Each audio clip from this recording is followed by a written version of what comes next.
Oh, from New York, New York, you are listening to Extra Time, presented by AT&T 5G. I am Andrew Wiebe with my partners in soccer.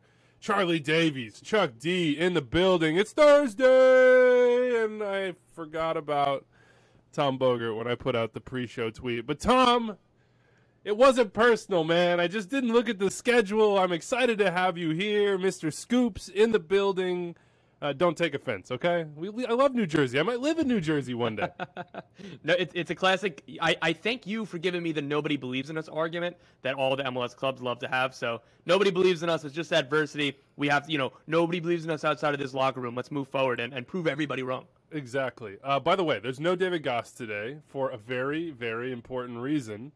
I think Mowage is happening today for Mr. David Goss. I could be wrong. It might be tomorrow. It might be Saturday. Anders, do you know? Does anybody out there know? Covering your bases there. Yeah, well we're really, we're spreading the possibilities quite thick over the entirety of the weekend. But what I do know is that when we return on Tuesday, David Goss will have a ring on his finger. He'll be a married man. So at Empire Goss is the Twitter handle. Send him well wishes. He will probably hate that. He'll probably be very frustrated with me for making this the lead of this show. And he's like, why would you do that to me? Now I'm getting my notifications blown up. Yeah, he and I have seen each other develop from idiots in a lot of different ways to now idiots that somebody has decided that they're willing to tether their entire life to. So congratulations to Dave and Megan. We love you. We're so excited for you. And whichever day that this happens over the weekend, we're very happy for you. So, all right. Any well wishes for Dave? Charlie, you got any nuggets of wisdom to put out there? They're an awesome couple. I wish them all the best. I look forward to celebrating with them. They're doing it right. That's all I know. So I know they're going to have a good weekend in New York and do it big. We miss you. What do you think, Tom? I'd just like to say thank you for getting married at this time so I could step in for a couple shows on MLS Today and here. So, David Goss, feel free to take some time off whenever you want. Congratulations on getting married. Even if you need a day off, just let me know. Yeah, evacuate. You know what? You go take time for you, Dave. Anytime you need a mental health day, whatever it is, Tommy Scoops will be there waiting for you. All right, coming up today from the AT&T 5G virtual studios, the best thing we saw in week 28, which was basically like a full week midweek. We've got some clips from my interview with one Gregg Berhalter. I think you might know him. Went to Chicago with Anders on Monday. We sat down with Gregg for an hour in Soccer House, and I believe that they may have already moved out of Soccer House already. And if you don't know what Soccer House is, it's sort of this iconic place near the lakeshore in Chicago that U.S. Soccer has been headquartered since, I want to say, 1991. Ahead of the 94 World Cup, they were looking for a new place to go. And there were a bunch of cities that put in bids, and Chicago was not going to be the city they went to until Mayor Daley in Chicago went to U.S. Soccer and said, hey, how do I make this happen? And they said, well, we really like this house. This would be like a good location for us to be. And he said, give me a second. Got the job done. And since then, U.S. Soccer has been headquartered out of Soccer House. The soccer history is just falling out of the place. You walk in, it truly is an old house. It has, you have basement vaults full of newspaper clips from '94. You have jerseys from all the different World Cups hanging around. You have trophies just sitting on shelves. It was extremely special to go there to get a final tour of it before U.S. Soccer moves out into new digs and just sort of absorb all the history therein and get to talk to Gregg Berhalter. We have two clips today that we will tease from that interview. The first one is on Sergiño Dest's future, which looks to be with AC Milan, and on Christian Pulisic's future, which looks to be with Chelsea for the time being, maybe against his wishes. The second clip, all about number 9s. God knows that's all we want to talk about with the U.S. national team at any given time. Well, they're all in form, it seems like now, but you can't bring everybody, not to September and certainly not to Qatar. So we will hear from Gregg, who he's watching, what he's thinking, how many guys are going to be in that September camp. Just a hint for you, it's not going to be as many as you might want it to be, so we'll try to sort through who gets left home and what it all means for the national team going forward. Let's start with the best thing we saw in Week 28. Since you're the guest, Tom, I'm going to give you the honors, man. What's the best thing you saw on this Wednesday night as we all experienced whiplash trying to consume MLS? Yeah, I think that there was like 9 games on at once, like 9 of the 11 were kind of overlapping. It was difficult, it was fun, and every time you looked up at Nashville, Vancouver, it was Hany Mukhtar celebrating. This dude is an absolute superstar, and a hat trick last night. He's got 19 goals and 11 assists. That's 30 goal contributions, and for me, he just moved up to number 1 on my MVP ballot. Number 1. You said 4-1 win for Nashville at home. This was the home form that we needed. Now, we had argued, like, hey, somebody else has got to step up, and I don't know that anybody but me thought that Jacob Schaffelberg was going to be the guy that steps up, baby, goal machine. But ultimately, it comes back down to Hany, Charlie. And Tom says number 1 in his book. Sebastian Driussi scored last night. He's still the Golden Boot leader with 20. But Hany's at 19 and 11, and I want to test you guys real quick. He is the 15th player, Hany Mukhtar, with multiple 10-goal, 10-assist seasons in MLS. The 15th. There's 14 others to go double-double twice. 19 and 11 is a stupid season. It is not yet over for Hany Mukhtar. Who are the other players who went 10 and 10 in multiple seasons in MLS? Can you name them? Just Robbie Keane. Start throwing out names. Donovan. Robbie Landon Keane. Donovan's 1. Robbie Donovan. Keane's another 2. We have 2. Okay, Thierry Henry. Thierry Henry, 2012 and 2014. That is Man, I'm 3. good. Carlos Vela? Carlos Vela. We're getting the obvious ones knocked off here. That's 4. There's some I know you're not going to get, but there are some obvious ones that I think that you should get. Keep going with the obvious ones. Who's the top, like, who won a bunch of MVP awards? Yeah, Jaime Who? Moreno. Jaime's 5, Steve yep. Ralston. No, Ralston is not on this list because the Brad goals. Davis? Brad Davis not on this list I either would have because thought. of the I goals. would have thought he would have had like minimum like 10. He had one of those. Thinking you got 5 out of 14 because obviously we have Hany, so we technically have 6. Keep going with the obvious ones. Multiple MVP seasons. Likes yoga. Is an old man but doesn't has a vintage chop. Valeri. Preki. Trying to hand this one to you. Put it on a silver platter. Yeah. Preki. So we got Preki. Let's see. Legend in the Rose City. Oh, Valeri. Yeah, Diego Valeri. Yep. Ignacio Piatti not on this list. No, but a legend. Giovinco, yes, I was gonna say a legend in Canada is on this list. How about a guy who doesn't care what Portland thinks about anything? Yep. Catches lunkers and got Dempsey? his first hole in one here I think last week. And Clint Dempsey is on this list. A longtime MLS head coach. Preki. Team is the star. Ignacio Piatti. Nacho Piatti. Oh, struggling, man. Here at the riot, the battle has begun. Jason Christ. If you went with the it's a fact in life that you lose more than you win, that would have been Okay, it for me. got you. Metro Stars, hailing from Central America. Oh, Juan Pablo? No, it's South America. Central America. Central America. He's an MVP as well. Amado Guevara on this list as well. And then the two might have been 3 years old at that time. Yeah. Jeff Cunningham is here as well, and then I think the two you probably wouldn't have got would be Diego Serna and Ronald Cerritos. Those were more early days MLS. But Amado Guevara. Yeah, we established that. Got that. Good stuff, Charlie. Good stuff. Oh yeah, Hany Mukhtar. Chad late there. So Hany Mukhtar, Charlie, is he number 1 in your mind on MVP? If I gave you your ballot right now and I said you have to vote. All right, Charlie, I ask again. Hany Mukhtar, has he moved into the number 1 spot in your MVP consideration on your ballot if you were filing today, or is it still Golden Boot leader Sebastian Driussi? It would be close. Hany Mukhtar is gaining ground, but because Austin is 2nd in the West and Nashville is 5th in the West, I still got to go with Driussi. 20 goals and 7 assists. He is the success for Austin. And I think Nashville have a better overall team, but because Driussi has been driving Austin forward, I think for me, that's who my MVP vote is going to at the moment. That's not to say that Hany Mukhtar can't get there. If Nashville continue to win off of Hany Mukhtar's performances and they keep climbing the table, Hany can jump Driussi.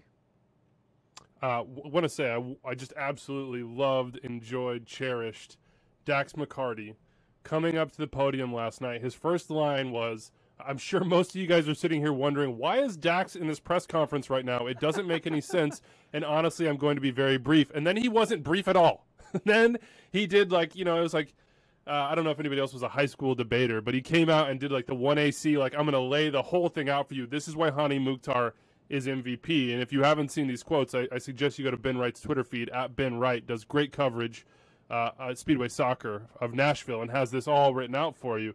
But he basically took everybody through the whole thing, and he was like, look, we couldn't do it without this guy. He may not, in the history of MLS, have the same international pedigree as guys like Thierry or Jovinko or some of the other guys, Robbie Keane, some of the guys we listed in the 10 and 10 multiple seasons list. But what he's doing for our team right now, we would be boned without him. Our upside is Hany Mukhtar, and that can be scary for Nashville, but it's also just absolutely incredible to see what Hany has accomplished after what was kind of a little bit of a disappointing first year in MLS as he adapted. David Gosterim, shout out, and then just absolutely exploded the last 2 years. Right now, I think I would be split between the two of you, but I would have a hard time with both guys looking at my ballot and saying, I don't have Hany or I don't have Driussi on top. So for me, it's going to come down to these last 5, 6, whatever it is, games. Whoever has the bigger impact on where their team ends up in the last 5 or 6 games, to me, that's who will get my MVP vote. And right now, I think it's a 2-horse race, Tom. Do you know what the best part about this and the fact that it's coming down to Hany and Driussi? Over Nashville's last 5 games, 2 of which are against Austin FC. This Saturday, Let's go. and then September 17th. Home and home, we get the 2 MVP candidates in the last couple games of the season battling against each other. That is perfect. MVP matchup. Let's love it. go. This is perfect for the propaganda machine, as Dex McCarty has said. I was like, Dex, you don't have to say propaganda machine. His quote was, that means the propaganda machine starts churning out all the favorite candidates and highlights and all the things around the players around the league do well. Dex, we are the propaganda machine, man. You just say extra time. It's okay. You can call us out. We're here we accept that feedback from you. We know you. We love you. Here's a question before we move on to other best things we saw in Week 28. Actually, we'll save that for the mailbag. Charlie, what's the best thing you saw in Week 28? Ricky Pooch, LA Galaxy with a golazo. This is a stunner. And we talked about the impact that Ricky Pooch could have in MLS and for the Galaxy. Yes, he's small, but man, can the kid ball. So I mean that for me was the stroke of death. LA Galaxy to go on a road trip to New England and to TFC to come away with 4 points is absolutely massive. When you're looking at the table in the Western Conference, they're at 38 points. They needed this performance. They needed to get results on this road trip, and they did just that because of Ricky Pooch. So talk about a signing who comes in to make an immediate impact. Bingo. If you haven't, I don't know if you feel this, Tom, but what's happening here, and I could feel it from the very first second Charlie opened his mouth and chose Ricky Pooch, it's like when you sort of rotate, you're like the off man and you rotate to the basket, but you see like LeBron coming straight down your gullet, and you see him sort of gather the ball, and you're like, oh, God, he is about to absolutely dunk on my head. And he's been, I told you so. I told you so. What did I say when he arrived? You guys said, oh, MVP. Like, I said, no, he has that potential. And then you see the rims rattling, and, you've got nether regions shaking around in your face. Yeah. That's what just happened to us. I had to come down with that alley-oop and just we just got dunked on. Bang on you. This is fair because I think I was the loudest in yelling back at you for this. So it's unfortunate. I'm mad that Goss is out and I had to be back around for this. And it was a good basketball analogy because anybody watching along on YouTube, Charlie was holding up the form with the follow-through. He knew that was money from the second it left his fingers. Yeah, he was hanging on the rim. He was doing the thing where he swings under and then smiles at you on the way down and then runs down the court. Can I ask you, though, Tom, is a huge draw for Toronto FC. A beautiful goal by Douglas Costa as well, who we've sort of dumped on this year, but an incredible free kick from him. The rumors came out, and then they became reports, and then you're tweeting about it, so it's validated. You tweeted, source can confirm Barcelona, yes, that Barcelona, are indeed interested in LA Galaxy and Mexico International Julian Araujo, as Fab Romano already had said. One of a couple options for Barcelona. Barcelona have made contact with the Galaxy. Would be a difficult one to get done. We'll see. Okay, explain, man. Walk us through what exactly that means. So, yeah, it was tied to U.S. international Serginho Dest, who it was kind of up in the air whether he was going to leave or not. And then it was kind of breaking yesterday that he was going to join AC Milan after some reports of Villarreal. So Barcelona needed another right back. And again, Julian Araujo was one of their options. The way that it seemed to come out, phrasing, the way that it was explained to me, it seemed like Julian Araujo maybe wasn't their top choice. And that has come to pass today. They are reportedly, or maybe it's announced by this time, signing Hector Bellerin. So again, Julian Araujo was an option. That is legitimate. I know that they have been tracking him for a long time because of his exploits with the youth national teams, and he was starting in MLS at 17 or 18. So this wasn't like a panic thing. This is somebody that they had on their radar, made some contact with the Galaxy. Obviously, the Galaxy wouldn't want to really sell right now given the state of the season and not being able to bring in a replacement. But yeah, Barcelona did make contact with the Galaxy. As I was saying, this would be a difficult and complicated one to get through. And this is I have no, I guess, expertise on Barcelona's financial situation and the FIFA fair play rules and the La Liga salary cap. So I don't even know how it would work and what it would have made sense for the Galaxy to even accept at this stage. So again, it makes a lot of sense that it didn't come through. But again, a lot of cold water there. But in the end, it was true that Barcelona did contact the Galaxy about Julian Araujo. There you go. There's the truth. You also know the truth as it pertains to what Julian wants from his own career from listening to this very show. We had a good chat with him at the All-Star game, and he doesn't seem to be too interested in Liga MX as his next step. He wants to go to Europe, so this had to be a good start for him, some legitimate interest, or at least someone reaching out to sort of pursue his dreams in the long run. We'll see what his future holds. Before I get to my best thing in Week 28, it occurs to me that we have Tom Bogert on the show, and we should probably ask you more about transfers before we get too deep. Staying on this sort of topic with Toronto, LA Galaxy, Gilles Marshall-Ruddy, is he maybe moving on here? Club Brugge, they're just raiding the MLS pantry over and over and over again? Yeah, so Jaquil Marshall-Ruddy is somebody that Club Brugge are interested in a lot. They had some talks, they had some contacts. At the end, no deal is going to get done, particularly right now. And again, given his age, Jaquil is 18 years old or whatever. He was injured for a bit of the season and hasn't kind of broken back into the team. That no deal is expected or going to happen. There are other clubs across Europe that are interested in him. Jaquil was trained with Liverpool and Arsenal over the winter. Like, he's a really, really big talent.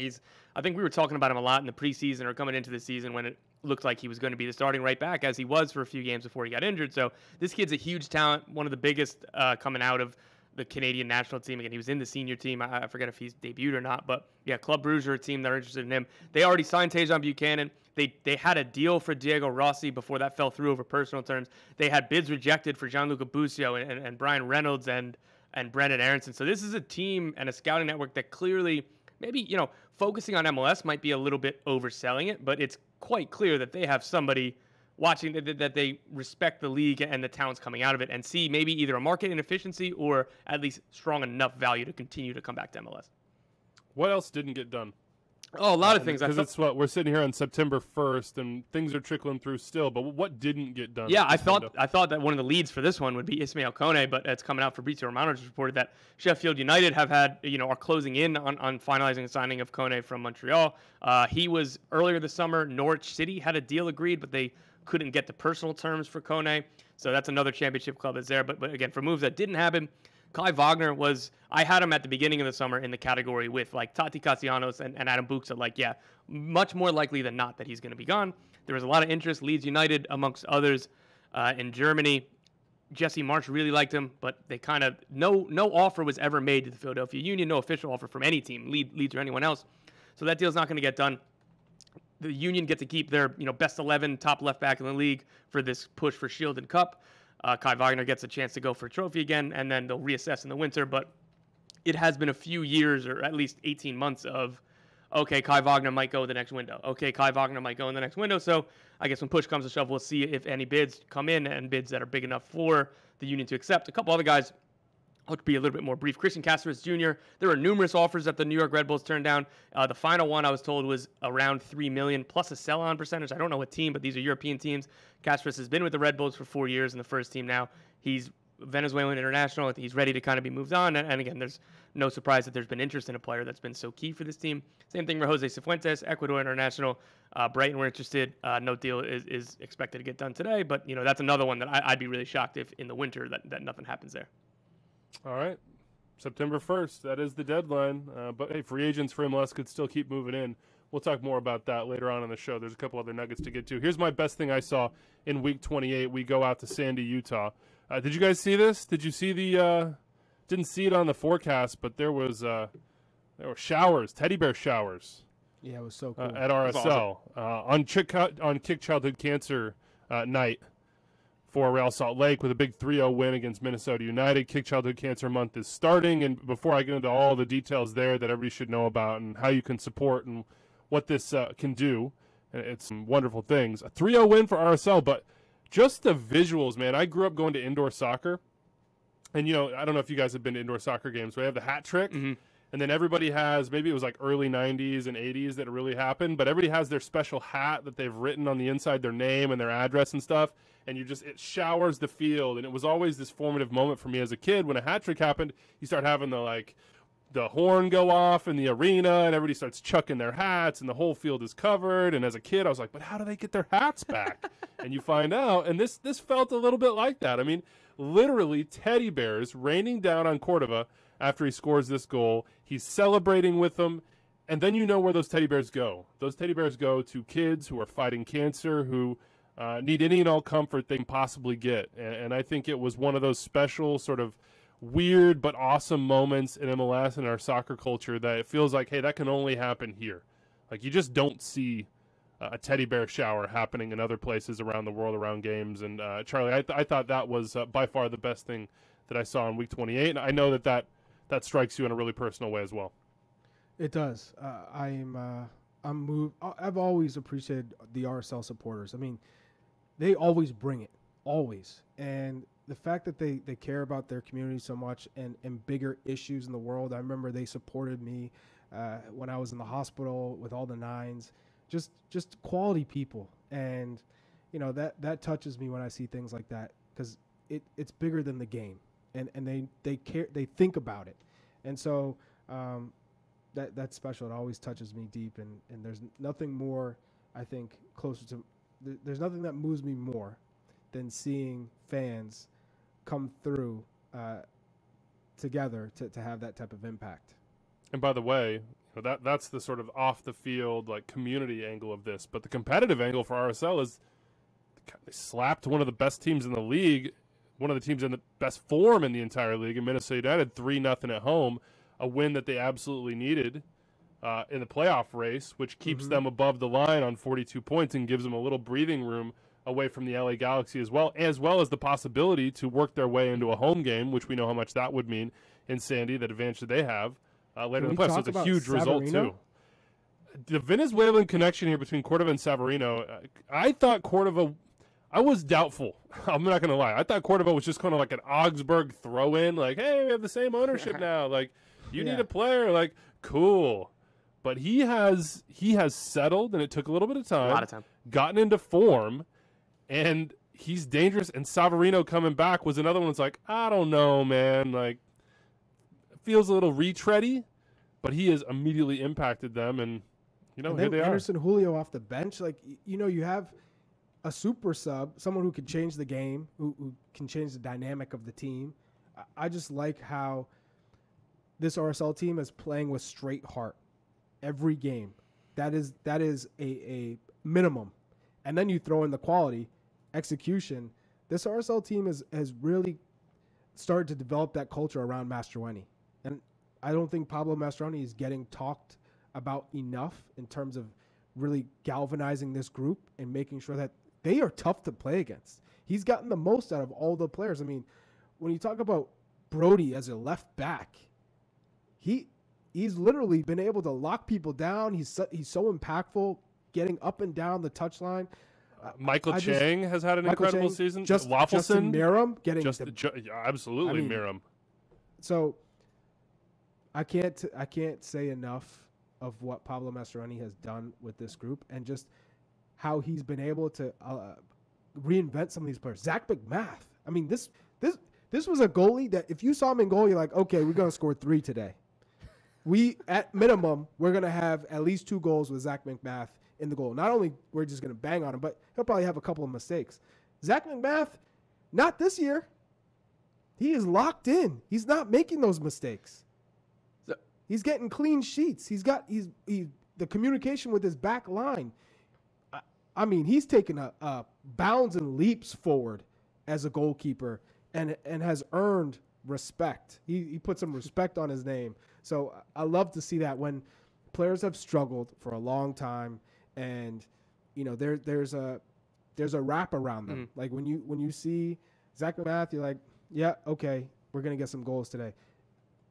Redefining who you are with hard work and with concentration and focus. I love to see when a player gets through all of that, when they're rock bottom, but they don't give up. That's Zach McMath right now. So big shout out to Zach McMath and what he's been able to do this year. And he was supposed to be the backup. Like this was supposed to be David Ochoa's team. David Ochoa was supposed to have his little heel turn, start turn last year. And even going back to last year, sometimes like we're being complimentary when we talk about this team and like X-Dog and the mentality and everything like that. Sometimes it comes off as a little dismissive as like, yeah, they're just trying harder. Maybe they're not actually better or whatever. Or maybe, Pablo isn't a great tactician because, he's just got them trying hard. Like RSL what he did last year was an insane job under the circumstances. Freddie Juarez leaving midseason, the ownership stuff, not having much money, like the front office being kind of hand-tied as ownership was changing hands to not really do a ton of work. Like the way that they got to the playoffs and made that run was incredible. And you look back at like last year's air quote vibes teams. It was RSL and it was Vancouver who had a great run, Colorado who were at top again with these are teams that you think have, either less money or less talent or whatever you want to call it. Again, I hope that doesn't sound dismissive, but look at where those other two teams are. Vancouver have fallen out of the playoff race, Colorado out of the playoff race, and really kind of bottoming out. Real Salt Lake, I think I was going into the season, Vancouver and Colorado were looked at ahead of this Real Salt Lake team. Real Salt Lake has done it again, and what they're doing with Pablo Mastroeni and off the field, all of these sellouts like this crowd. No Damir Krylak. He's been one of the most underrated best players around the league, and he's played like 100 minutes or 200 minutes, whatever it is. Like they didn't. Jefferson Savarino didn't come until deadline day in the primary window. Anderson Julio, same thing. Like all these guys that a lot of key signings. Oviedo, I think, as well as is an underrated signing. I think he could end up being someone who could have an impact. And Jasper Loffelson, I'll throw that in. Bogert, he's come in and this was an outside back in college. He's playing central midfield for RSL. At a very high level. Who in the hell would have saw that? If you're talking about a coach who can develop a midfielder, who knows a midfielder, Pablo Mastroeni, there's not a better coach for Jasper Loffelson to see that ability and talent and to convert him into a central midfielder. So yeah, I mean, I feel really good that we're giving props to RSL because they have earned it. And Me too. They've been knocking on the door of extra time for a long time, and we're just like putting them off. Tom, you were spot on. It's like, no, they're out working. X-Dog, like, that's all I got. Them lightly. No, actually, they got quality. Scott Caldwell out of New England. He said, no, I'm not a homegrown that just is part of the team. No, I can play still. And so shout out to Scotty Caldwell as well. It's a great story. Minnesota just 0.3 XG in this game. Now, there is an explanation for some of this. We got to give that context. It's a great win for RSL at home, but Amarilla doesn't start, Reynoso doesn't start, Ludd doesn't start. When those guys don't start, I mean, you're talking about the crux from an attacking side of this team. So, it looked like Minnesota looking ahead a little bit, saying, let's try to grind one out here. They weren't able to do so. Just some information for you on Kick Childhood Cancer Month. I'm rocking last year's jersey, I think, but there's going to be obviously those warm-up tops worn by players. You'll see the gold ball all around the league.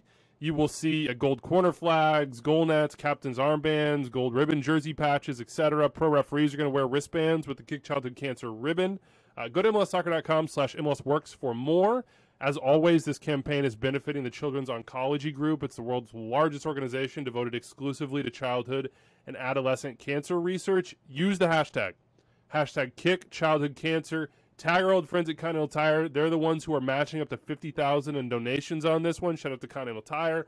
Always a deep, visceral connection with Extra Time, even though AT&T 5G are people Thanks for the tires. at this time. And there's also a really cool campaign. Did you get tires?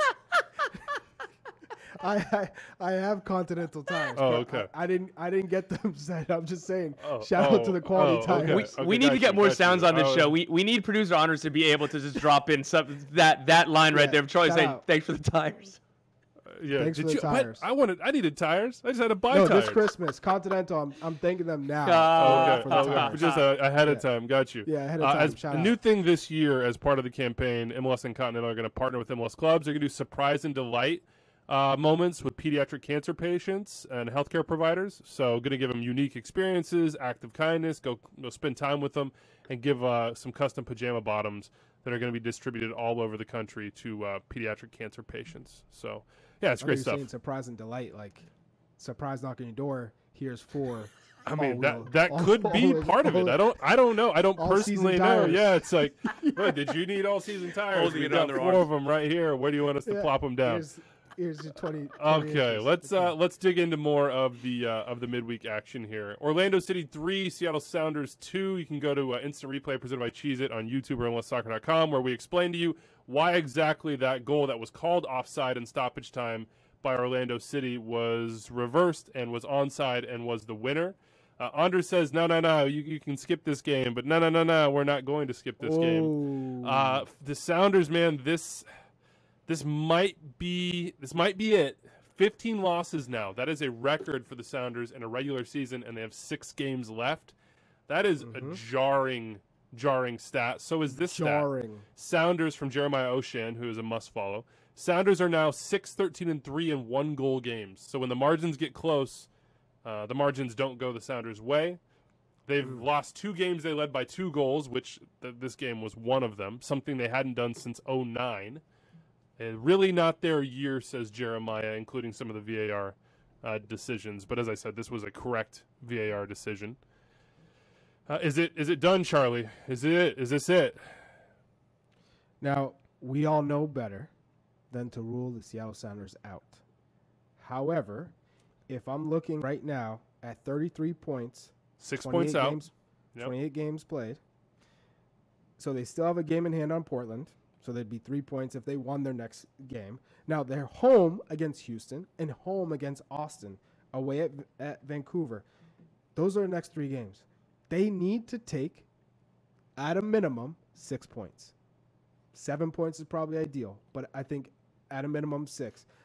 I'm not ready to write off the Sounders. I'm not. But I will tell you, they have not played well. The formation for me is why. Tactically, they're not being set up to their strength. What would you change? Remember, I wouldn't play with 3 in the back. I wouldn't play 5 in the back when they're defensively with Madronda and Roldan as the wing backs. Go back to your 4-2-3-1. That's the Sounders at their best. That when they're at their peak, obviously they don't have João Paulo as that orchestrator protecting the back 4, and someone who gets around the pitch and is a great distributor. But for me, this is not it. They will not be in the playoffs if they continue to play with this formation. They will not be in the playoffs. So this is where it comes down to coaching. We're talking about the Sounders having all this depth. Well, Schmetzer is going to be put to the test because this team is good enough to get into the playoffs. The only thing that will prevent them from getting in the playoffs is getting the tactics wrong. That's the difference. Right now, if you're looking at this team, you have everyone who's available at the moment. If you get the tactics right and you're a little bit more aggressive and you give a better base, have Rui Diaz as your lone striker, Jordan Morris playing on the wing, not as a second striker, this will be the key for the Sounders. Mark my words, if they change the system, they will get in the playoffs. If they don't, they will not. I don't know though. They got found out with Nuhu. Teams kind of figured out, just gave him the entire flank and said, all right, like make the final pass or make the final decision, and it wasn't happening. So do you bench Nuhu, even though he's one of the best defensive fullbacks in the league? Or like, how do you kind of solve that? Because some of those games are pretty listless where there's clip after clip after clip of the ball coming to Nuhu with a billion yards of space and then just nothing coming of the attack. Well, if I'm Seattle Sounders, he's not my left back. He's either playing left center back or he's off the pitch. Yeah, that's kind of what I was asking. So then you have him at Madronda back there. That's what it comes down to is, do you think he's a good partner with Ymar? Or if he's not, then he's on the bench. Sure. Because he's not a outside back that's going to get you assists. He's not an outside back that's going to get you goals. He gets caught out of position. He relies too much on his pace because there are some players in this league that are so athletically gifted that when they're caught out of position, they're able to get back in time. But against the better teams and at the later stages of the year, when a lot of teams are in form, it's not good enough. And against the better teams, especially when you need results, you can't take that gamble and you can't take those risks. So for Nuhu, it's either you play left center back, and that's going to be on Schmetzer to make that decision. Is it Jackson Reagan? Are you going to stick with the youth and say, okay, we're going to go with Reagan and Ymar? Or are we going to say, no, actually, Nuhu at the beginning of the year or last season, he showed some quality at left center back. We're going to go with Ymar and him. And then we're going to go with that 4-2-3-1. Here we go. And let's ride it out. Because right now, this team is just not – it just looks off in the attack, in the transition moments. Orlando, though, don't look off. You kind of joked. You kind of joked about, Charlie, how we've struggled with RSL a little bit this season, and kind of been one note on them. I have admittedly struggled with Orlando all season long. They have felt to me just like, what do they do? What do they do particularly well? Well, I don't really know. Like, what do they do particularly badly? Like, there was none of that either. It was just sort of like, well, this is just it's kind of mediocre. And then all of a sudden, sort of out of nowhere, in a sense, because they hadn't shown like a bunch of signs of great form coming, you have 4 straight wins at New York, at Charlotte, home against New York City, home against Seattle. There have been some late heroics, Tesho, and then obviously this own goal off Jackson Reagan. Like there's something to be said for a little bit of good fortune there at the end of games. But all of a sudden, a team that hadn't won in 5, had 1 win in 9, had just been plodding along, struggling in basically every single way other than the Open Cup, is solidly in the Eastern Conference playoff field. New York City's falling, flirting with perhaps even having a home game, and certainly having a home game next week against Sacramento Republic in an Open Cup final with an opportunity to win their first piece of silverware. Tom, what is going on with the Lions? Like, I don't. By the way, we're going to talk to Oscar Pareja and Todd Donovan on Tuesday's show. I think we'll release it Tuesday, so we'll have interviews for you then about Open Cup. But I guess they're just kind of holding on for dear life, and right now it's staying in the saddle. What I like is that they decide to if the game's tied going into stoppage time, they just score a game winner. I think other teams should adopt this strategy that if the game is tied, they should score at the end. No, I mean you kind of wrapped it up. This was like RSL East. They were very inconsistent, but like you said, what do they do good, really well on a consistent basis? What do they do really poorly on a consistent basis? It was a lot of this not knowing what to expect from this team. So I think it makes sense in that kind of framing that, some of these goals are coming at the end where it's a little bit difficult to rely on that. Like if Vancouver Whitecaps, that stopped happening for them and they fell out of the playoff race. Orlando are better than that, obviously, but I think it fits within their character arc that they're getting these stoppage time winners. And it's like, all right, that seems like an act of randomness, but I don't know. They have Facundo Torres has looked a lot better lately, and Cesar Harajo has been one of the best signings in the offseason. He's really, really good. Yeah, I would just add, I mean, I watched the game against the Revs. I called it. But I hope that you absolutely watched blown out at home, 3-0. I said this team is washed. They are done. There's no way that they can bounce back, considering that the matches that the next 4 matches, you're playing at Red Bulls. I was like, oh, that's the next match. Chalk that up as an L. Then you had away at Charlotte, so 2 back-to-back road matches, which they were able to get 6 points from. Then New York City FC. That's a whole nother discussion that we'll get into with Nick Cushing, because he should be on the hot seat already, because he has not done a good job managing this team. Because with all the quality that they have, they should be competing for the top spot with Philly, and that just has not been the case. I know you lose Tati Castellanos, but you had so many attacking players that you felt like we could get rid of Tati and still be competitive. I thought we were doing this down the line, Charlie. I know, I am. Okay. But what I'm saying is, Orlando is how they've turned it on has been remarkable, but they still have away at Philly, Atlanta and TFC at home, away at New York City again, away at Miami, and the Crew. That is not an easy schedule. So for them to have picked up those 4 straight wins is massive. I would go on to say that guaranteed them a playoff spot. Yeah, probably. These 4 matches. They got a 7-point gap here. Odds were not with them, and not only did it probably, well, let's not go all the way to guaranteed or guaranteed or however you want to phrase it, the playoffs. but it definitely gave them the exact right kind of momentum leading into what is ultimately, look, playoffs are what they are. Got to get there, and then you'll see what happens. The biggest opportunity in club history with the final at home.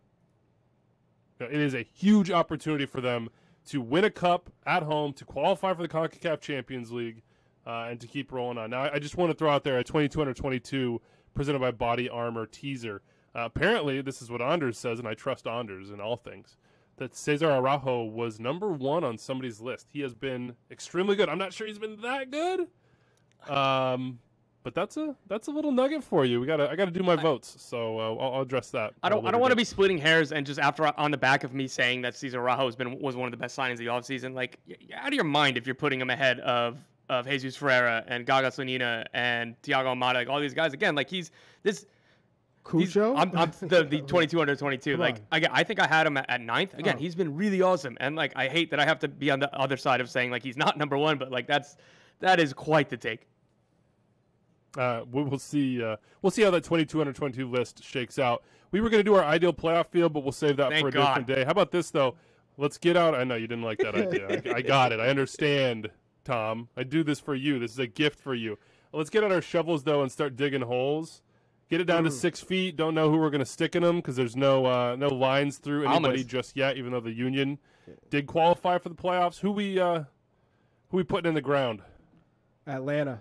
Atlanta's done for you. Yep. Even though they're only 3 points out. Yep. Dig it deep. Colorado. Well, it's 6. The standard is 6 feet. Colorado. Go. I'll tell you why Atlanta. Because the goalkeeping is so poor. You have to have a goalkeeper who can keep you in matches. Very poor. Not only decision making, but just the quality. So I think for me, that is that's the sign. All right, you buried the Rapids. I'm just going to add a nugget on Atlanta. They could have signed Josh Cohen, who is currently playing in the Champions League group stage with Maccabi Haifa. That they could have had him signed him for free, and they didn't. They ended up going with Rios Novo and Gudinho, and Gudinho hasn't gotten a chance yet. So yeah, that's been difficult to watch. And yeah, Colorado. I don't know. There's not too much to say after you lose 6-0 and then 4-1. Pretty listless when your season's on the line in those couple games.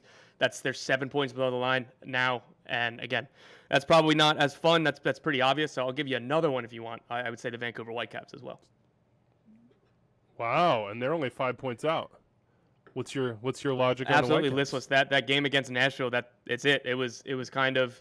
Reminded me of the Chicago loss when they were up 2-0 against Columbus. That kind of extended the losing streak. I know that they steadied the ship just a little bit, but I thought from that moment their season was done. This one, Vancouver, that was a must-win. That was at least must show up. So I don't know how you recover from that. Also, Andres Cubas played for Paraguay in a non-windowed friendly. I don't have any clue why that was allowed. I don't know. I assume Vancouver had an option, and I'm sure he wanted to play. So maybe they were trying to assuage a player and do what he wants. But if you're actually in a playoff race, you can't let arguably your most important player go play a friendly outside of an international window. 2 wins. Can we all agree on DC? No. Oh yeah, we can.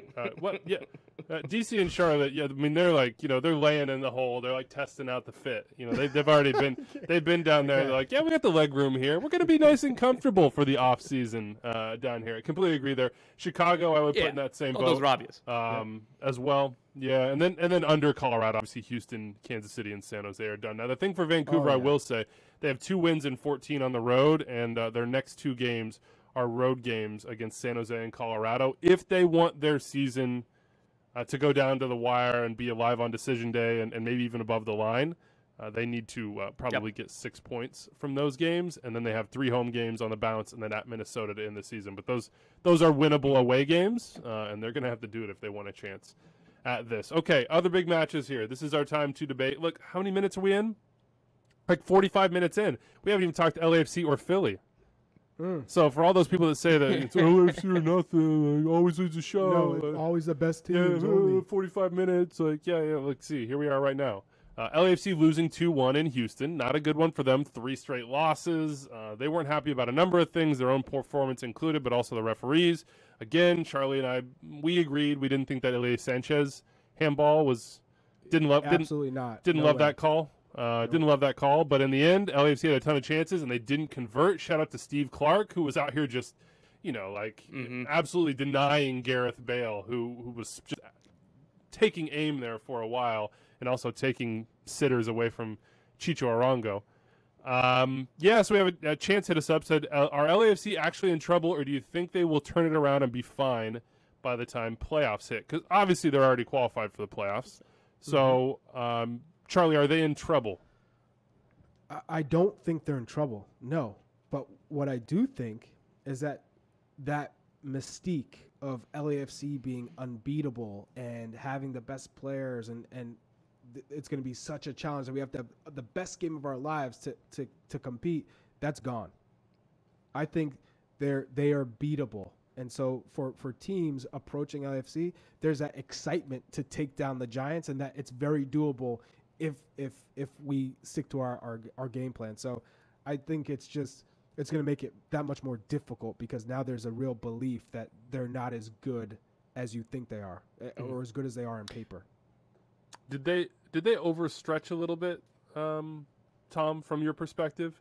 Because they were just railroading teams with like the team that they had. And we've all praised them, and I have as well. I'm like, hey, other teams around the league, like, get ambitious. Just like LAFC, and they got stupid ambitious, like crazy ambitious. You know, the talent that they have on that field is unreal, but maybe the chemistry and just the transition aspect of it mid-season, that's going to be naturally difficult to hit those same levels. Did they overstretch? I don't know if I'd go that far. Again, I was kind of back and forth on this last night in the moment where you said, okay, like this is a team that was leading the Supporter Shield race, and again, they weren't like completely dominant like that 2019 team was, but again, they were really, really good, best in the league. And then you think of, all right, like maybe that upset the balance, maybe you got too cute around the outside, but like I've come back around to they didn't get rid of anybody for Bale and Chiellini for the most part. Like they waived Daniil Henry, and like Mamadou Fall was pretty much was likely to go regardless. So I don't think that you can kind of directly blame those signings for how it goes because again, Ismail Driussi had been hurt, he was moved out. Danny Musovski was moved out, and he was wasn't a key starter for this team. So it's not like the opportunity cost was getting rid of key players or whatever. So I don't really know how to explain it. It's really, really concerning. Like again, not to do too much recency bias, but like Philly might have moved above them in like. Rather than it being tier 1 LAFC, tier 2 Philly, and then everybody else, like they're absolutely in the same tier. And like I'm in for the argument of Philly being the favorite right now because they don't have any question marks. You look down the stretch, they know who they are. A lot of this team has been together for a few years. Like that back line and goalkeeper's been together for years. The midfield too. The attack is new, but they kind of did that betting in period over the first half of the season, and now they're absolutely flying, obviously. And you look at LAFC, there's so many questions around them. What's your best front three? What's the best way to use Gareth Bale? Can Bale and Vela play together for long stretches of time, or do they do too much similar? Chicho Arango, is he your starting center forward, or does it have to be Bale if you want to play with Bale and Vela? Like, there's all these questions, and how do you get Denis Bouanga to be up to fitness? What happens when Christian Teo comes? That's a lot to deal with Who's your center back? Chiellini still hasn't played more than 76 minutes. He's been here for 2 months. I don't understand. Like, it's Matt Miazga's coming here after not playing for 6 months, and he's already given you 76 minutes and looking really good. So, do you remember all the LAFC people chirping like crazy about Chiellini? How he's gonna come in here and just dominate and play every game? I said, in what world do these people think that Chiellini could come in here and play? And dictate LAFC's back line from the get-go. Yeah, he's a great person, great teammate, has had an amazing experience, but it's a rigorous schedule, and it's not easy for any foreigner, no matter the age, to come in and adjust and play. Then you throw in a center back who is well over the standard age of players that come over and has dealt with a lot of injuries in the past. It was never going to be easy, but there were a lot of LAFC people chirping a lot, saying, "Hey, he's going to come in and dominate. Look at him." No, it's not, and there's going to be. I think. Sorry, the Eddie Segura, by the way, on the center back side, the Eddie Segura exit with injury, and I don't know how serious that is. I hope it's not very serious, knowing his history of injuries recently. He might be their most important. Yeah, and again, it's just I like you said, Charlie. You're right. It wasn't going to happen instantaneously, but we're 2 months here, and he was training with the team for at least a week before even the window opened or whatever it was. Like, it's concerning that it's 2 months in and he's not either being trusted or can't play the 90 minutes. And same to Gareth Bale. It took him just about the same amount of time to get his first start, and I guess you back these players to figure it out. And again, they have time. I think that LAFC aren't as concerned with the Shield race because they're trying to optimize for MLS Cup. But because of that, they have a game in hand over Philly. They're tied on points. But I back Philly as the favorites for the Shield just because they don't have these questions. Big question marks at center forward. I have a hard time seeing, other than personal preference, why you would play Bale over Arango at center forward right now. And I thought it was a little interesting late in that game. And I know Bale had a bunch of opportunities to score and wasn't able to get the ball over the line. But you knew Houston wasn't going to be expansive. They weren't going to push numbers forward. They weren't going to create space for Bale. Like, it was going to be the sort of thing where ball's going to fall to somebody in the box who's quickest to it, who's got the best instincts, who's in form, who's just going to put it in the back of the net. And, like, I'm betting on Arango every single time right now for that. So if I'm LAFC, I'd start him there. You still got to ease Bale in, but you don't know what the agreements eternally are with Gareth Bale. I mean, ultimately, he came to LA to prepare for a World Cup, so he's not going to be like, cool, I'll come off the bench the rest of the year. He needs to build game. Nope. He needs That's to not build. happening. No, hell no. He needs to build game fitness. But then it hasn't really worked with he and Vela on the Limited field minutes at the to be same fair, time. but yeah, it's not looking good. Yeah. All right, let's keep going here. Philadelphia Union 4. Can we shout out? Sorry, can we shout out 1. Kalen? And I want to say that it missed opportunity for content for the joy of the world that we didn't have a camera on Kalen Carr that whole time. Well, technically, if you follow Susanna Collins on Instagram, you know that there was a camera on Kalen Carr that whole time. Basically, she was capturing all the autograph moments and everything else. Looked like they had a great time there in Houston, and so did the people. Union 4-1, man. They're 9-2 in their last 11, dating back to the 7-0 whooping of DC United in July. They've outscored their opponents 39-8. That's a plus 31 goal difference in 11 games. That's better than any other goal difference of any other team in the league over the course of the entire season. Their top three right now, the front three, Ura, Carranza, and Gazdag, of course, 41 goals, 22 assists on the season. They're just crushing people, just destroying teams. Just without regard for feelings or table position, or hopes and dreams. That's in your nightmares. Just, oh God, stop it. Yeah. Please, we're down. They're duping people down. We're covering our face. Like, you don't have to kick us slapping there. them. Yeah, they're whooping people. We got a bunch of stuff on this. Daddy Kleinbucks hit us up and said, "Are you ready to accept that we're living in the Union World Order after the U15s destroyed Bayern Munich U15s 6-0? That's how deep we're going right now. I mean, even the U15s are winning 6-0 Over Bayern. It doesn't matter. I'm not surprised. The youth at the Philadelphia Academy is legit. I mean, I got an opportunity to play for FC Delco when I was a kid, and I just remember being like, Eastern Pennsylvania, they develop players. Really, Philadelphia Union have gone above and beyond in developing players and giving them this rigorous education in how to become a professional. I mean, it's incredible what they're doing. And, I mean, I'm not surprised. Look at the academy products. They just keep pushing, and the talent and the competition that they put these kids in front of. I mean, it's incredible. So it's elite, and now you're seeing kind of what comes from pushing the youth and giving them an opportunity. So, yeah, duping it up. And having a great first-team environment for them to integrate into once they get there. It's got to be really fun times for everybody involved with that Philly team, from the fans to the players, the front office, of course, Jim Curtin, etc. This is dominant stuff. Charlie, I don't want a long explanation. I just want your quick opinion. LAFC currently 57 points. Philadelphia, 57 points. LAFC do have a game in hand. Philly have better goal differential, so they'll have that tiebreaker at the end of the year. Total number of wins is number one. LAFC have 18 wins to Philly's 16, so that's tough. And then goal differential comes after that. Who wins the Supporters' Shield? Right now, I'm going to go with Philadelphia Union. They win the Supporters' Shield. I'm just looking at their schedule. I just don't see them. I don't see them losing. I don't see them losing a game. At Red Bull would be a big one. Red Bull's fans hit us up after they went to Montreal this weekend and set a club record for points on the road in a season with a 1-0 win. Lewis Morgan with the goal in that one. Fabian C. hit us up and said, if the Red Bulls can also pull a result against the Union this week, does that make them an MLS Cup contender? Well, I guess we will see, Fabian. Go go home where you haven't been so good at Red Bull Arena and pull one off against the Union. If the Union win that one, man, I have a hard time looking down the road and saying they won't win that Shield, but we shall see. Only 5 games left for them. NYCFC at Red Bull Arena, losing 2-1 to DC United. Fighting Wayne Rooney's Christian Benteke made his debut. Here's a quote from him just to give you some insight and context on how he's feeling. Christian said, "I really wanted to choose something that made me happy, and I'm ready to take any consequences from that." He's speaking in terms of his place with Belgium. "I wanted to do something that I would choose myself, what would make me happy when I wake up. So that's my whole decision. I didn't really think about anything else. From what I've seen, more open. There are more goals," he said, of MLS. So I think as a forward, that's what you're looking for. He loves a secondary assist, too. He's hungry. Oh, yeah. So we have like 15 different texts and emails and Twitters, Charlie. Roddy Russell Jr., Luke, bunch of other people saying, how far will NYCFC fall? Is NYCFC free falling? Out of all the teams in the playoff hunt, which manager needs to qualify the most or is under the most pressure?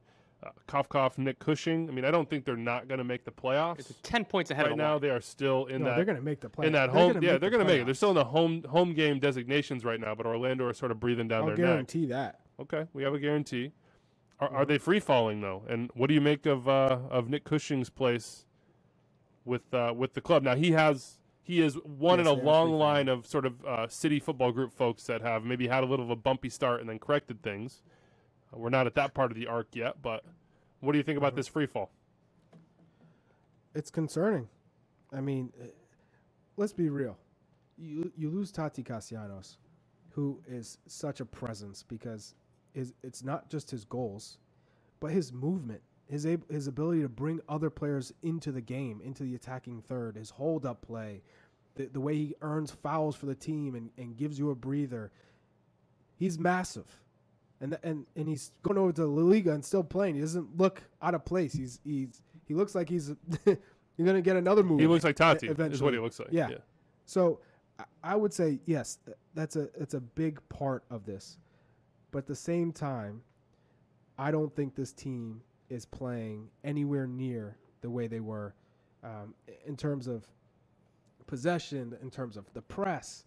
Just tactically, it looks often the weakest part of this group has been the defensive midfield. I know Keaton Parks has been out, and that's a big miss for them. But they don't have that balance in front of the back four. It just looks off. It hasn't been solid. And if the foundation's off, forget it.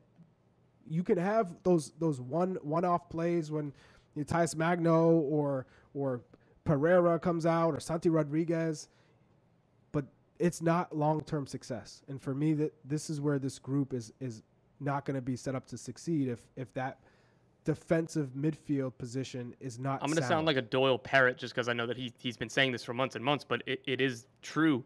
They just don't get pressure to the ball. It's like they've completely changed how they want to do. Again, whether it's deliberate or what the thinking is behind it, they're just so easy to play against. And Charlie, like you said, the Keaton Parks injury is a massive one.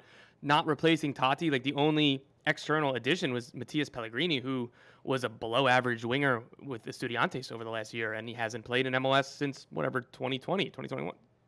Yeah, like, again, not to take a pot shot at him, but, like, even when he was here, I'm not, like, when the Luis Suarez reports were coming around, why didn't NYCFC just step up and say, all right, like, we can make a DP spot open, and, maybe I don't know exactly every in and out of the cap, but I believe that they could have made the room to sign him.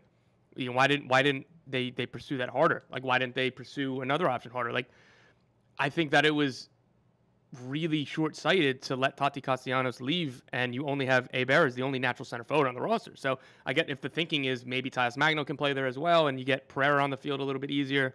But I don't know. I think that's overthinking things, and this team is just way too easy to play through. DC United, prior to last weekend, hadn't scored in the month of August. They hadn't won. They were looking very listless. They don't really have anything to play for. They're at the bottom of the league. They're playing from Wayne Rooney's already said we need to make a ton of changes. So I think a lot of these players know that. Yeah, they're playing for jobs. Is basically what they're playing. So, like that's to all play they're for. This game against DC United is just this is rock bottom. And like you look at the standings.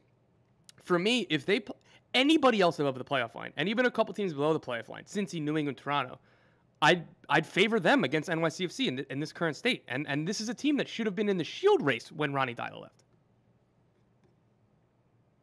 something to think about. I'm sure they're analyzing it at the club, but yeah, the form. I'll tell you right now, form, Ronnie the form Dalla is was one win in 6, and at Chicago is that lone win. Losses at Columbus, at Miami, at Orlando. There have been a lot of away games. It's And been Red Bull heavy Arena. on away games. And Red Bull Arena, good point. Good point. It's solid. Oh yeah, it's so bad to play there. Yeah, It's not a perfect pitch. Anyway, all right. A little bit of a quick one before we get to the USMNT stuff that we have in the show and these previews of the Gregg Berhalter. I'm just going to put this to you guys. Michele Giannone, after Austin could not get any magic going late against the Timbers and lost at home 2-1, and RSL obviously beat Minnesota United 3-0, but it was a rotated Loon squad. Not a question, but a statement, says Michele. Minnesota is better than Austin. Go. Who you got? Minnesota or Austin in the playoffs? I'll make that additional addendum. They just Depends lost. who's They home. just lost 3-0 and looked horrific. And they just lost Bakaye Dabasi. Like, no, I'm not going that far. I'm still on Austin.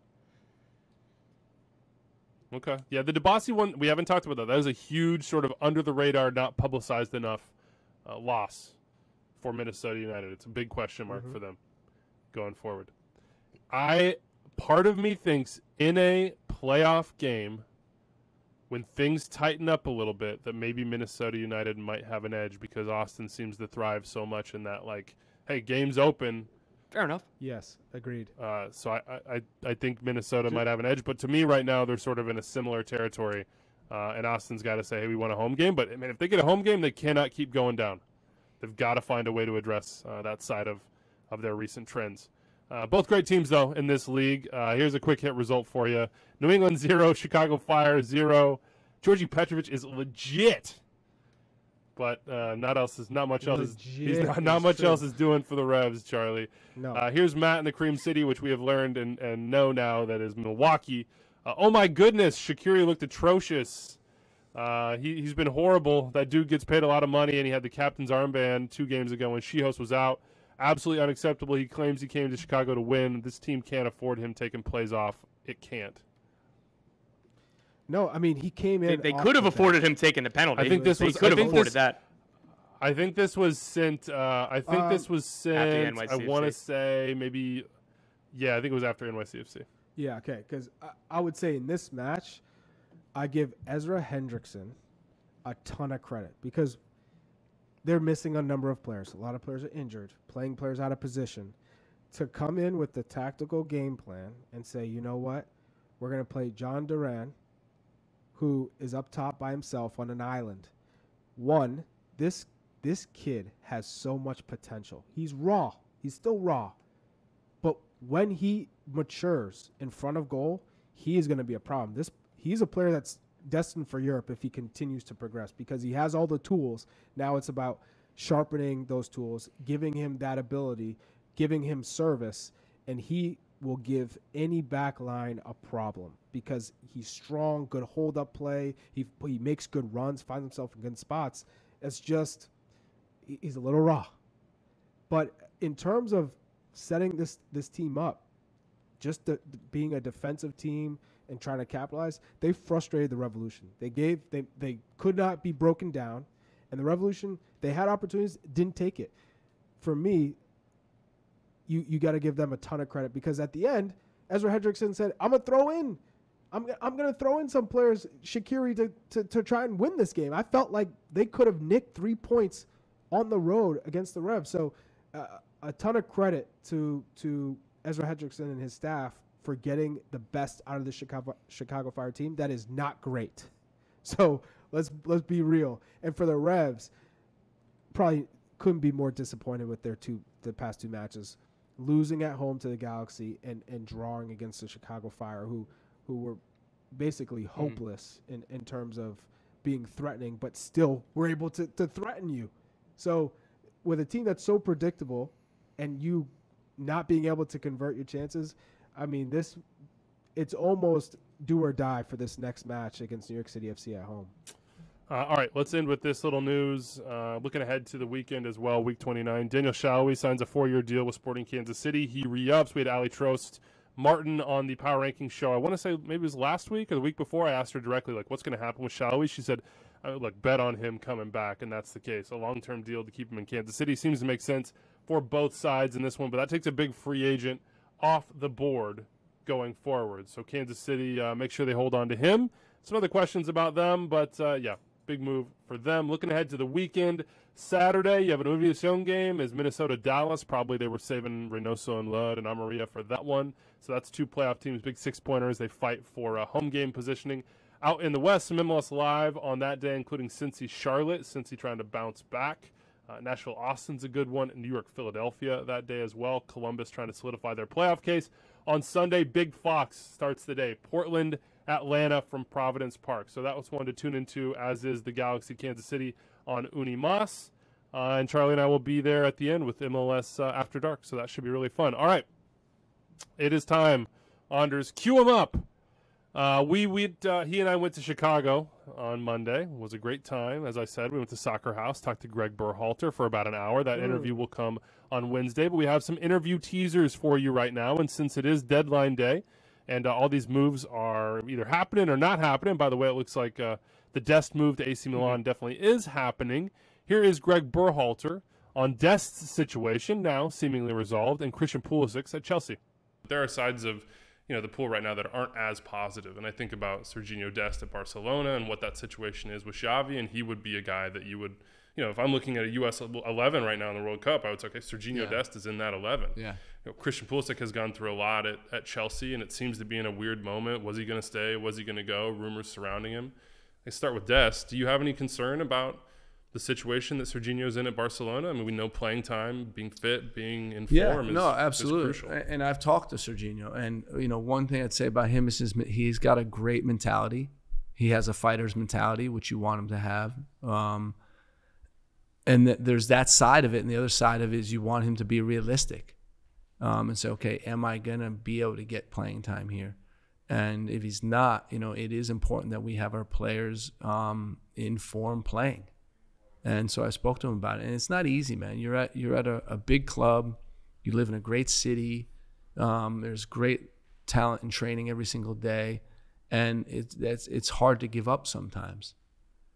So it's really hard. I'm almost uncomfortable having those conversations because this is the guy's career here. It's his life, yeah. Yeah, it's his life, and for me, it's like almost selfish to say, okay, you need to do this for this event in November, even though it's such a big event. But at the end of the day, players are going to make their decisions, and their decisions will impact what happens in November. What about Christian's side of it right now? I mean, it seems like he's kind of been in a similar situation before. Yeah. And you've talked before about him being a warrior, but he is like he's the guy, like, in a lot of ways. Yeah. He's very important. No, he's massive for us. I think I can't remember a game when he's played well when we didn't play well. He's like, when he plays well, we play well as a group. So he's huge for us. And for me, it's just his mentality, I think, is fantastic. It's not easy. Whenever you're at one of these top clubs, right, it's always about the next player, right? These top clubs are always trying to bring the next guy in. And, Christian's been in that environment for years now, and he's been surviving. And there's something to be said for that. All right, so obviously that was before Sergiño Dest sealed his move to AC Milan, where it's not, you got to say, it's not exactly like there's a window for starting playing time just sitting there for the taking. I think the right back, Calabria, he's the captain of the team, no? Is it? So it's not exactly like, hey, just walk in, everything's good. We know Sergiño can play both sides, but what do you make of that move, Charlie, for Sergiño Dest and what Gregg had to say? Well, it's a difficult move because you're going to a club where the captain is the right back in the spot that you would play in. So you're not really going to play. And if you do play, it's probably in a right wing spot, and that's not going to help you for the national team because that's not where you're going to play. So I guess any situation's better if you're going to play somewhat versus not at all if you were in Barcelona, and maybe he had that conversation with Xavi saying, hey, you're not going to play here at all, regardless of what you do. And I've been there before, so you need to move because a little is better than nothing.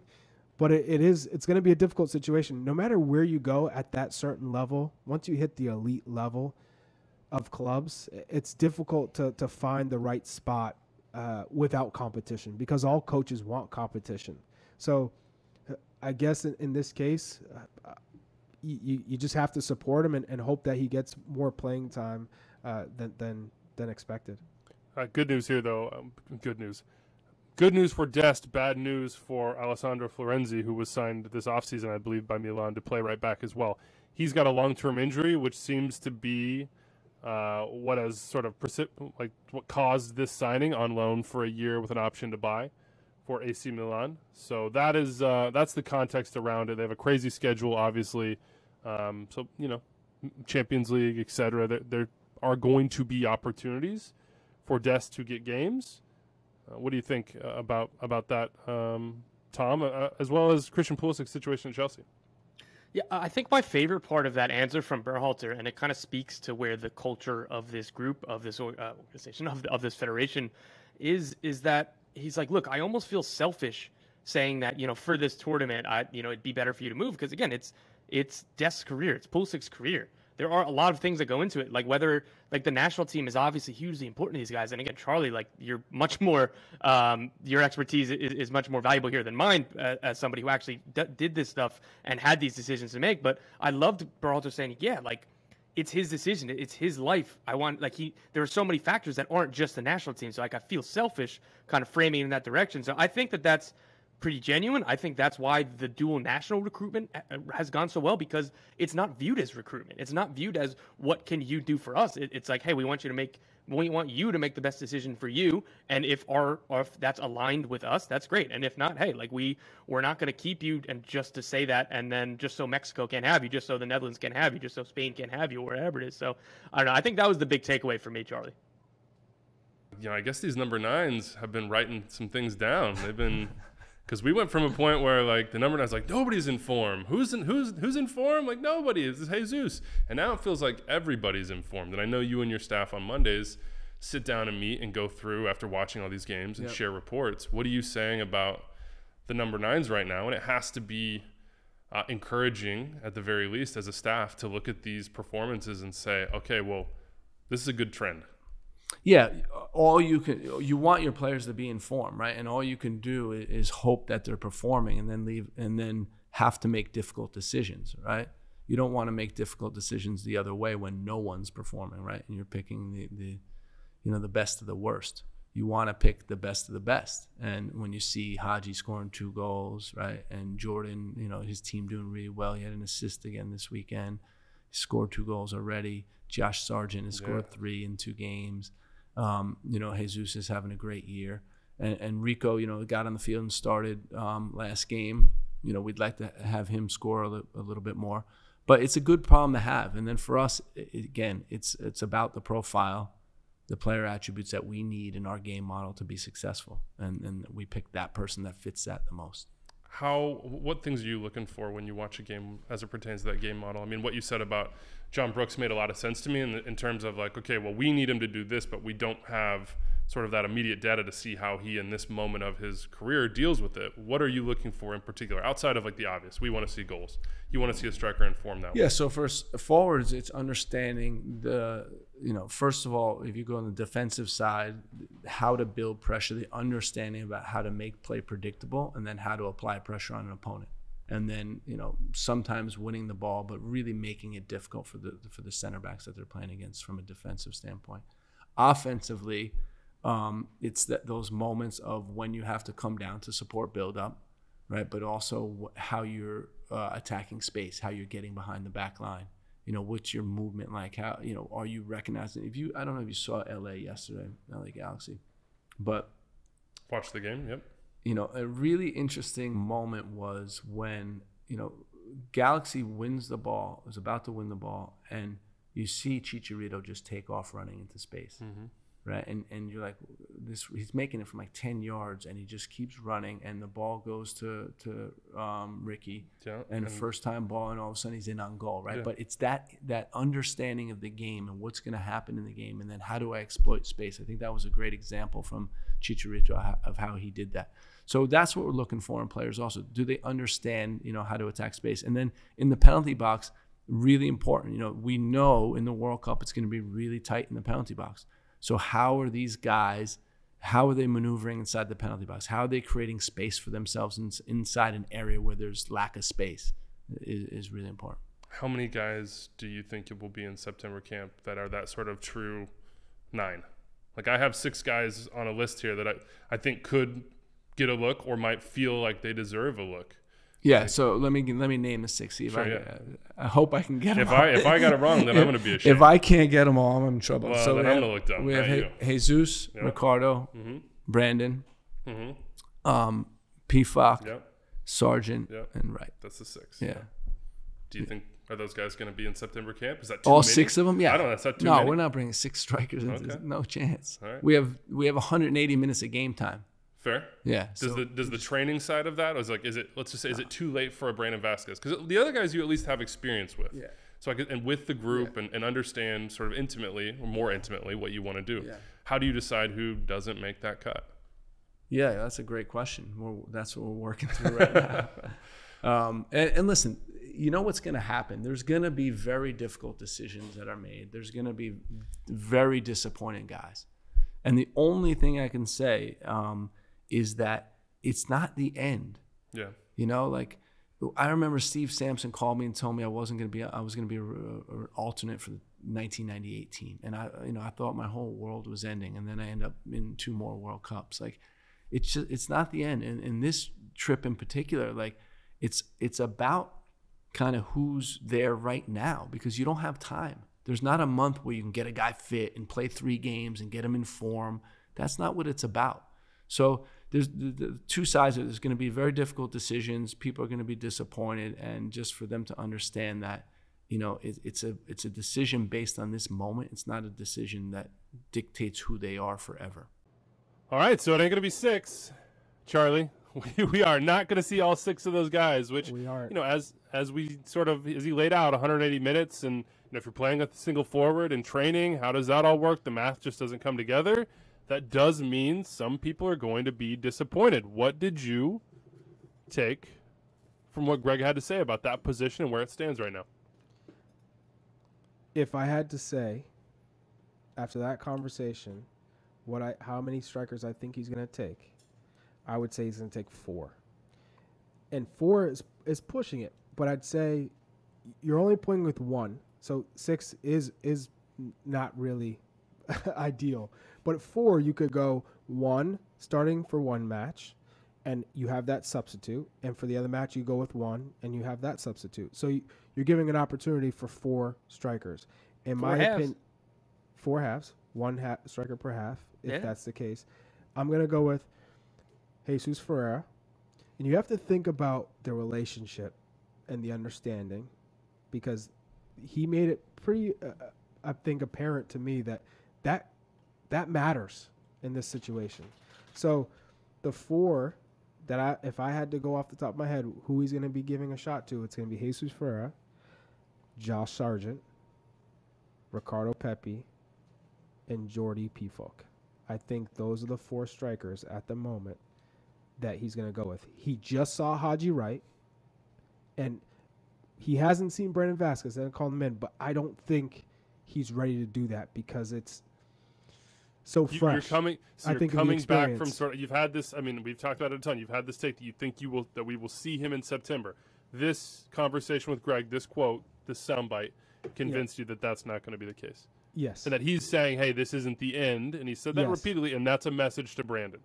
Yes, I think if I'm in this, if I'm in his head, this is what I'm thinking after that conversation.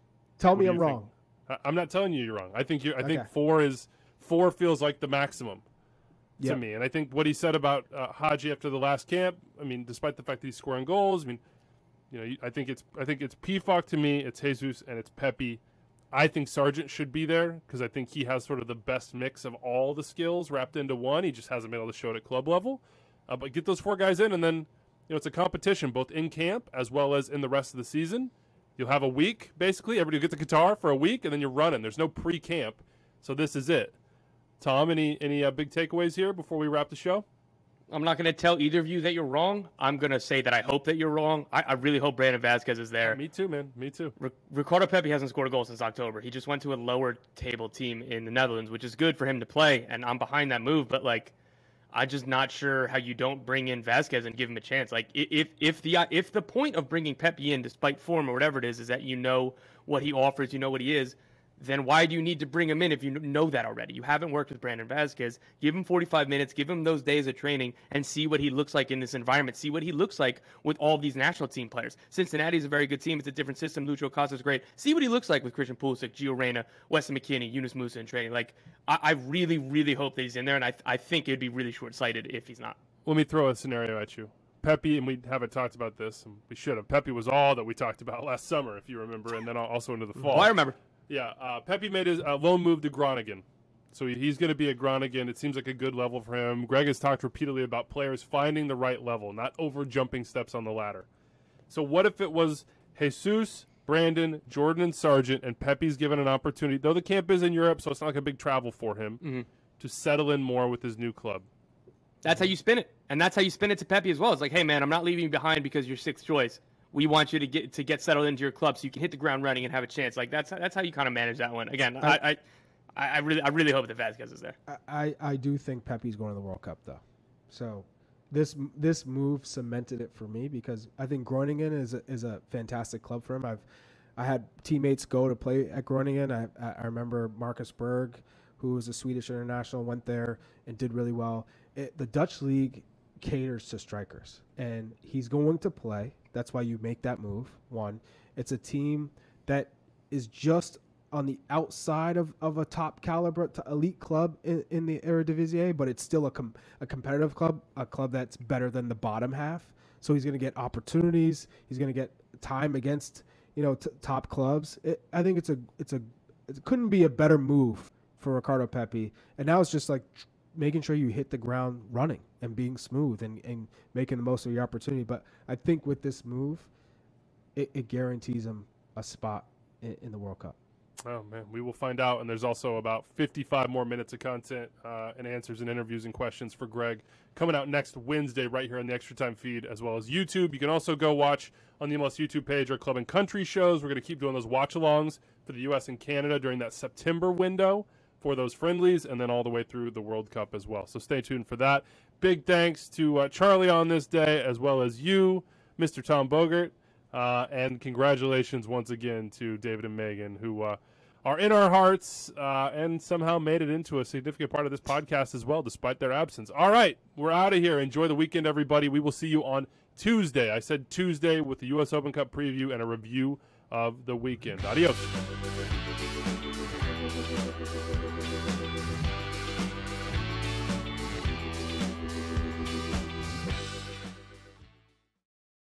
Congratulations, you made it through more than an hour of Extra Time. That means you love the show, and if you love the show, you probably want more episodes. Click right here for more episodes of Extra Time, and here to subscribe to the MLS YouTube channel. Thanks for following along.